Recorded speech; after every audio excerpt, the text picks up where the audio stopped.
Dwarves. They're the best race in every D&D edition, and that's a hill I'll die on. Which is very apt wording, given base dwarf is the hill dwarf, renamed to gold dwarfs in the Forgotten Realms, but they're still hill dwarves. Boy, I just went straight into this one, didn't I? Well, for those who didn't watch my last video, all two of you, my first character was a mountain dwarf by the name of Werbera. Let's talk about why dwarves are the best race in all of D&D. First of all, their story. Greyhawk calls them hill dwarves. Eberron too. I don't know why Forgotten Realms renamed them, but I'll still call them hill dwarves. Why they're on the surface depends on the settings. In some settings, they're related to earth elementals, like in World of Warcraft. In other settings, they're related to the Aesir. Not closely related, but a little bit. In some other settings still, they're related to troglodytes. How? I don't know. Not a whole lot makes sense in Dungeons & Dragons. But in all settings, they're awesome, big-nosed rockmen who really like to diggy hole. I hate myself for making that joke. No, I don't. I'm gonna leave it in. In Dragonlance, they honestly remind me of Norse warriors, still being greedy as fuck, but fighting for everything they have, including their kingdom in... oh boy, I'm gonna butcher that. Kalkist Mountains? In Dragonlance, they're party animals. Every spring, they get drunk and have a hoopla with the humans nearby. Honestly, sounds like the Tolkien Wood Elves. In the Forgotten Realms, they keep the same greedy mentality, but go back to the Greyhawk way of achieving that greed. They work hard for it, and then sell you the thing they earned with a grin on their face and a heavier coin purse leaving. Some will turn to crime to achieve their desires, but that's looked down upon with any dwarves, what with their lawful nature. On Toril, men would often shave their scalps bald and grow thick beards as a sign of social standing, taking extreme care of their facial hair as though it were a piece of equipment. Women also grew beards, though the majority shaved them off.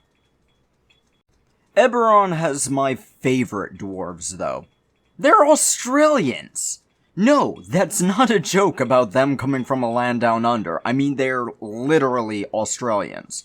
Ancient dwarves once held an empire under the surface of Eberron, but above Khyber. About 12 clans of dwarves were vile criminals at committing murder, grand theft, ransoming each other's families, and more. The emperor of the ancient dwarves, often called the Forgotten King, exiled these 12 clans to the surface until one more clan, who would become House Kundarak, believed they had earned the right to return to the empire. After a few thousand years, dwarves finally started working together to build the Maror Holds. Kundarak decided to allow them back into the empire, and when they opened the gates, only dust and bone remained. The empire had fallen to something in the time between exile and return. I could go on about dwarves and the Forgotten King of Eberron simply because I know most about those dwarves, but let's get on to their stat block. Dwarves got what people like to call Dwarven Constitution, meaning they get a +2 to their Constitution score. This is because dwarves are, by their nature, functioning alcoholics. They also get a -2 to their Charisma scores because they take a good long time to get to know you. They aren't adults until they're 50, and they won't like you until they've known you for 50 years, and you're probably on death's door at that point. This is the last of the medium-sized races until we get to the special books, but the next ones will be shorty smalls. Dwarves are, on average, 4 to 5 feet tall, depending on the dwarf. They are medium-sized with no size bonuses or negatives, but they're the slowest of all medium-sized creatures. They move at 20 feet per round, but also they are not slowed by armor or their carrying capacity. If it's within their limit, they're still trucking at 20 feet per round. Like orcs and half-orcs, they get 60 feet of dark vision, but they can only see in the dark in black and white, and they can't see through magical darkness. Stone Cunning is something very nice in 3.5. It gives them a +2 on all search checks to notice unusual stonework.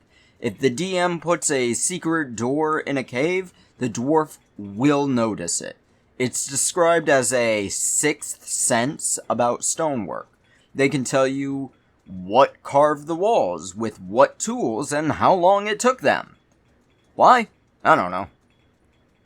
Dwarves, like elves, get weapon familiarity too, but for dwarven war axes and dwarven urgoshes, counting them as martial weapons instead of exotics.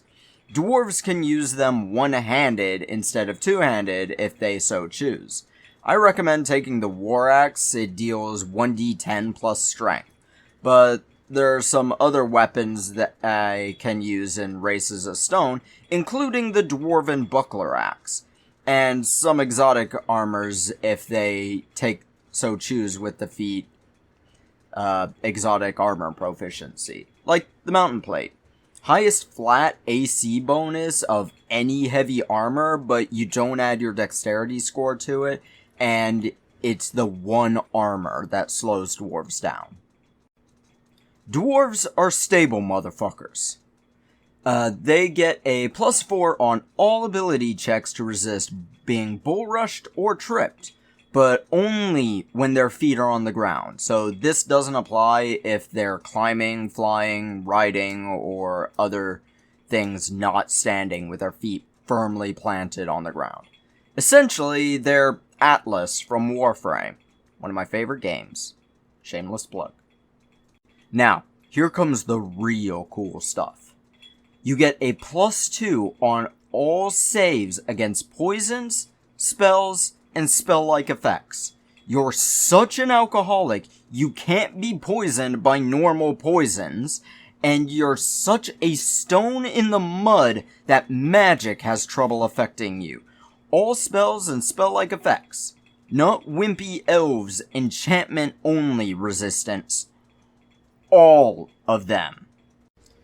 Dwarves get a +1 on all attacks rolls against orcs, including half-orcs, and all goblinoid typing, including the normal goblins, nilbogs, bugbears, hobgoblins, and anything else that fits into the 3.5 goblinoid whatever typing. They also specialize in avoiding giants, gaining a +4 to their AC against giants of any type, including ogres, half-ogres, ettins, trolls, hill giants, and even furbolgs. Dwarves also get a +2 on appraise and craft checks if they involve stone or metal. They can make it, and they know what they've made too. Their automatic languages are pretty standard, common and dwarven. What do you expect from a dwarf? But for bonus languages, they can take Giant, Gnome, Orc, Terran, and Undercommon. Orc and Giant I can understand, know your enemy. Gnomes are also one of their closest allies, that I can understand. Undercommon seems weird, but I imagine an underground kingdom would probably deal with the language rather often. The 3.5 Monster Manual 1, they get 3 sub-races. Mountain Dwarves get all the same stats as the Hill Dwarf, but they're about half a foot taller, paler skin, lighter haired. In the Forgotten Realms, they'd be called the Shield Dwarves. But then we get the Deep Dwarves, which live further underground than normal dwarves, and tend to be more wary of non-dwarf races. They get their spell resistance increased to +3 instead of the +2, their fortitude saves against poison is increased to +3, their dark vision increases to 90 feet, and they get light sensitivity, making them dazzled in bright lights. Then we get the... Lord, I'm gonna butcher this. Duergar? Yeah, I'm gonna call it that. Duergar, sometimes called the Grey Dwarves. In Eberron, I say they're the mad survivors of the collapsing kingdom, but in Faerun, They just dug too deep and went crazy. They're all bald, even their women, and they dress in designs that are meant to blend into the stone around them. In their lairs, they wear jewelry, but it's always kept dull to blend into the stone. They often war with every other type of dwarf they come across, allying themselves with even mind flayers to kill them. Duergar get a -4 to charisma instead of the -2, and dark vision out to 120 feet. They're absolutely immune to paralysis, phantasms, and poisons. This replaces the Hill Dwarves +2 against poisons. They also get spell-like abilities. Once a day, they can cast Enlarge Person, and Invisibility as a wizard twice their class levels, minimum caster level of 3. These abilities only affect the Duergar and what they're wearing, so they can't put it on an ally. With the superior dark vision going out to 120 feet, they're also dazzled by bright lights, light sensitivity again. But unlike other dwarves, Grey Dwarves get a +4 to move silently and a +1 to spot checks. They're good sneaks, and they can't be sneaked as easily. Like all other dwarves, their favorite class is fighter, but they also get a +1 level adjustment. They are also able to speak Dwarven, Common, and Undercommon at a base level. As bonus languages, they can get Draconic, Giant, Goblin, Orc, and Terran. Obviously, these replace the Hill Dwarves languages. They also get no weapon familiarities. Now, I could go on about the Eberron Dragonmark of Warding, but to make this long video slightly shorter, I'll just say what they do. They're bankers. They control the money of Corvair, and keep the Iron Council under their main vault. There you go. They're good with money, and they protect money. Now you know about 3.5 Dwarves, the best race in D&D. Now shove off.